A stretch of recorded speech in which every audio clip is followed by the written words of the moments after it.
అందరికీ నమస్కారం. ఈరోజు మనం ఒక అద్భుతమైన పౌరాణిక గాథ గురించి మాట్లాడుకుందాం. అదే దానశీలము. ఇంతకీ దానశీలము అంటే ఏంటి? మనమిచ్చిన మాటకు ఎంత విలువ కడతాం అనే విషయాన్ని చెప్పే కథ ఇది. ఈ కథలోకి వెళ్లే ముందు మనందరం ఒక ప్రశ్న వేసుకుందాం. అసలు మనమిచ్చే మాటకు విలువ ఎంత? దానికోసం మనం ఎంత దూరం వెళ్లగలం, ఎంత త్యాగం చేయగలం? ఈ కథ ఈ ప్రశ్న చుట్టూనే తిరుగుతుందన్నమాట. ఈ అద్భుతమైన కథ మనకు బమ్మెర పోతనగారు రచించిన శ్రీమదాంధ్ర మహాభాగవతం నుంచి వచ్చింది. ఆయన తన తేనెలొలికే పద్యాలతో భక్తిని, నీతిని మనకు ఎంతో అందంగా అందించారు. ఆయన చెప్పిన ఆ నీతి కథే ఈరోజు మనల్ని ఆలోచింపజేయబోతోంది. సరే, ఇంక కథలోకి వెళ్ళిపోదామా? సరే, మరి ఈ కథలో మన హీరో ఎవరు? ఆయనే బలి చక్రవర్తి. పేరుకు అసురరాజే కావచ్చుగాని ఆయన కీర్తి ప్రతిష్టలు, ముఖ్యంగా ఆయన దానగుణం ముల్లోకాలలోనూ మారుమోగిపోయింది. బలిచక్రవర్తంటే మామూలు రాజుగాదు, చాలా శక్తివంతుడైన పాలకుడు. అన్నిటికన్నా ముఖ్యంగా ఆయన దానగుణానికి పెట్టింది పేరు. ఎవరొచ్చి ఏదడిగినా కాదనేవాడు కాదు. అంతేకాదు, ఎన్నో గొప్ప యజ్ఞాలు చేశాడు. ఇచ్చిన మాట ఎట్టి పరిస్థితిలోనూ తప్పని వ్యక్తిగా ఆయనకు తిరుగులేని పేరుండేది. అంతా బాగానే ఉంది. బలిచక్రవర్తి కీర్తి దశ దిశలా వ్యాపించింది. అలాంటి సమయంలో ఆయన ఒక పెద్ద యజ్ఞం చేస్తున్నాడు. అప్పుడే కథలో అసలైన ట్విస్టొచ్చింది. ఒక ఊహించని వ్యక్తి ఎంట్రీ ఇచ్చాడు. ఆ యజ్ఞం చాలా వైభవంగా జరుగుతోంది. పెద్ద పెద్ద రాజులు, గొప్ప గొప్ప మహర్షులు అందరూ అక్కడే ఉన్నారు. ఇంతమంది మధ్యలోకి ఎంతో ప్రశాంతంగా, ముఖంలో ఒక రకమైన తేజస్సుతో ఒక చిన్న పిల్లాడు నడుచుకుంటూ వచ్చాడు. ఒక బ్రాహ్మణ బాలుడు. ఆయనే వామనుడు. ఇంత పెద్ద చక్రవర్తి దగ్గరకొచ్చి ఈ చిన్న పిల్లాడు ఏమడుగుతాడు? ఏనుగులనా, గుర్రాలనా, బంగారమా?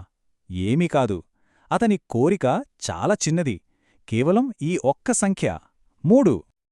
ఆ పిల్లాడు బలిచక్రవర్తి దగ్గరికి వెళ్ళి చాలా వినయంగా అడిగాడు. మహారాజా, నాకు పెద్దగా ఆశలేం లేవు. నా ఈ చిట్టి పాదాలతో 3 3 అడుగుల నేల ఇస్తే చాలు. ఈ మాట వినగానే బలిచక్రవర్తికి నవ్వొచ్చింది. ఏంటి, ముల్లోకాలను ఏలే నన్నడిగే కోరిక ఇదా అనిపించింది ఆయనకు. బలిచక్రవర్తికి ఆ కోరిక చాలా చిన్నదిగా అనిపించింది. ఓస్, ఇంతేనా, ఇచ్చేద్దాం అనుకున్నాడు. కాని అంతలోనే అక్కడే ఉన్న ఆయన గురువు శుక్రాచార్యుడు అడ్డుపడ్డాడు. ఇక్కడినుంచే కథ మొత్తం మారిపోతుంది. బలిచక్రవర్తయితే ఫుల్ ఖుషి అయిపోయాడు.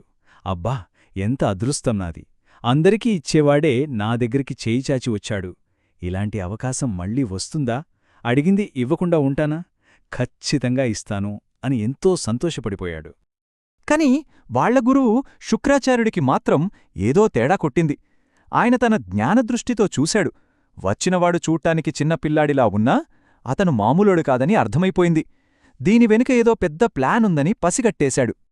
వెంటనే బలి దగ్గరికి పరిగెట్టికెళ్ళి చెప్పాడు. బలి, ఆగు! నువ్వనుకుంటున్నట్టు అతను సాధారణ బ్రాహ్మణుడు కాదు. అతను సాక్షాత్తూ విష్ణుమూర్తి. మారువేషంలో వచ్చాడు. నిన్ను మోసం చేసి నీ దగ్గరున్నదంతా లాక్కోడానికే వచ్చాడు. ఒకసారి మాట ఇచ్చావంటే నీ రాజ్యం, నీ అధికారం అన్నీ పోతాయి. కాబట్టి వద్దొద్దు, ఈ దానం చెయ్యొద్దు అని గట్టిగా హెచ్చరించాడు. ఇప్పుడు చూడండి బలిచక్రవర్తి పరిస్థితి ఎలా తయారైందో. ఒక పక్క ప్రాణసమానమైన గురువు ఆయన మాట కాదనలేడు. ఇంకో పక్క తాను ప్రాణంకన్నా ఎక్కువగా నమ్మే సత్యం, ఇచ్చిన మాట. ఏం చేయాలి? ఇది నిజంగా అగ్నిపరీక్ష. ఇక్కడ మనం 2 విభిన్నమైన ఆలోచనా విధానాలను చూడొచ్చు. ఒకవైపు శుక్రాచార్యుడు, ముందు నిన్నువ్వు కాపాడుకో, రాజ్యాన్ని కాపాడుకో, ప్రాక్టికల్గా ఆలోచించు అంటున్నాడు. మరోవైపు బలిచక్రవర్తి, అధికారం, రాజ్యం ఇవన్నీ ఈరోజుంటాయి, రేపు పోతాయి. కాని ఇచ్చిన మాట, నమ్మిన ధర్మం శాశ్వతం అని బలంగా నమ్మాడు. అప్పుడు బలి తన గురువుతో చాలా వినయంగాగాని అంతే దృఢంగా చెప్పాడు. గురుదేవా, మీరు చెప్పింది నిజమే కావచ్చు. కాని ఇచ్చిన మాట తప్పడం కన్నా పెద్ద పాపం ఇంకోటి లేదు.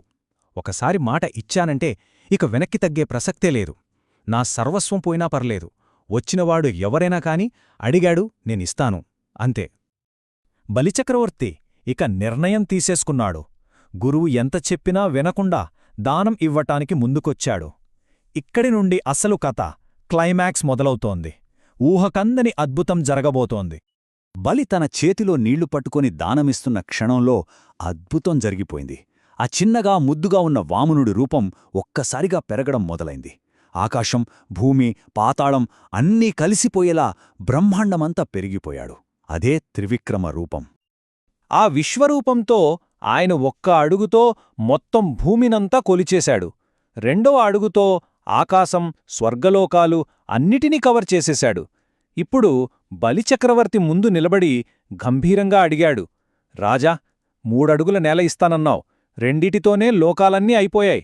ఇప్పుడు చెప్పు, నా 3వ అడుగు ఎక్కడ పెట్టాలి? అంతా పోయింది. రాజ్యం, అధికారం, సర్వస్వం. అయినా బలిచక్రవర్తి ముఖంలో చిన్న బాధకూడా లేదు. ఇచ్చిన మాట నిలబెట్టుకుంటున్నానన్న సంతృప్తి తప్ప ఆయన ఏమాత్రం వెనకాడకుండా చేతులు జోడించి తల వంచి చెప్పాడు, స్వామీ, నాదంటూ ఏమీ మిగల్లేదు. ఈ శరీరం తప్ప నా తల ఉంది. దయచేసి నీ 3వ పాదాన్ని నా తలమీద పెట్టి నా మాటను నిలబెట్టుకో. చూసారా, కథ ఇక్కడితో అయిపోలేదు. ఎందుకంటే ఈ కథ మనకు చెప్పే నీతి, దాని వెనకున్న సందేశం చాలా గొప్పది. అదేంటో ఇప్పుడు చూద్దాం.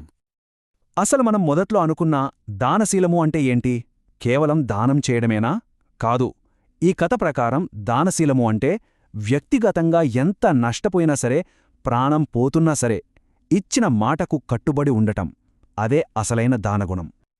సో, ఫైనల్గా ఈ కథ నుంచి మనం నేర్చుకోవాల్సింది ఏంటి? 1.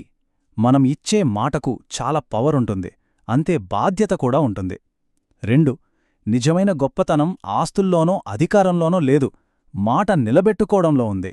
ఇంకా చెప్పాలంటే ధర్మం కోసం, మాట కోసం చేసే త్యాగానికి మించిందింకోటి లేదు. మరి చివరిగా ఒక ప్రశ్నతో ముగిద్దాం. ఈ కథ విన్నాక మనందరిలోనూ ఈ ప్రశ్న వస్తోంది. ఒక మాట కోసం ఒక రాజ్యాన్ని వదులుకోవడం ఎంతవరకు కరెక్ట్?